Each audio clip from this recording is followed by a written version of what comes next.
Hi, our story today is about Jonah. God asked him to go someplace. He was asked to go that way, he went that way. Now, they didn't have taxi cabs, they didn't have combis, they didn't have what else? They didn't have tuk-tuks, they didn't have rickshaws. They had no way to get around. Well, they had camels. Before doing that, he decided he would hop on a ship and go somewhere else. Now, he got on the ship and he was probably tired or bummed out or something. He went down in the basement. He took a nap there too. So when he was taking a nap, the captain of the ship, there was this big storm that was going on and the water was flashing and things like that. Anyway, so there were big waves coming against the ship and everybody was scared and they were praying and the captain went down and got him and they said, "Hey, come on back up. We need you to help pray." And Jonah said, "Well, you don't have to worry about praying. I know what the problem is. I'm the problem. I ran away." They talked about it and stuff, and eventually they decided, well, the best way to solve this storm is to chuck this guy overboard. So they took Jonah, threw him overboard, and then the storm quit. God didn't have a taxi to send. He didn't have an Uber. He didn't even have a camel out in the middle of the ocean. He sent a big fish. Big fish gobbled him up, brought him to shore, spit him out, and I don't think I would like to be covered with fish goo rolling around on the beach. I think that would be a nasty scenario. He did go to Nineveh. He preached to Nineveh.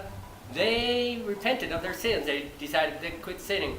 And God rescued them. He spared them. He didn't burn up the city like he was promising. So that's kind of a good story. I have a different experiment that we're going to do today. This is my favorite one. I don't know why. And because of that, you don't know why either. So, what I'm going to do is float an island or a ship. But it could be whatever you want. Now, in some countries they have things called marshmallows that are available. I couldn't find marshmallows, but I did find this. Now, what I was able to find here in India are these things. Latte choco pie. And they have marshmallow in them, so I thought I would use that. I couldn't find marshmallows by themselves, but I found out if I take this, and if I don't eat it, if I just plunk it in the water, it'll float. Now, that floating by itself isn't very exciting, so I thought if I make a little sail for it, I don't know if you can see that very well. It's a sail that I made, and it has my face on it. I drew my face on it. And so I can take this little thing and this sail, it's on a toothpick, and I can poke it in here, and then I have a sail to push my little boat around. Or, if I feel like I want some privacy, I made a little palm tree. Isn't that a beautiful palm tree?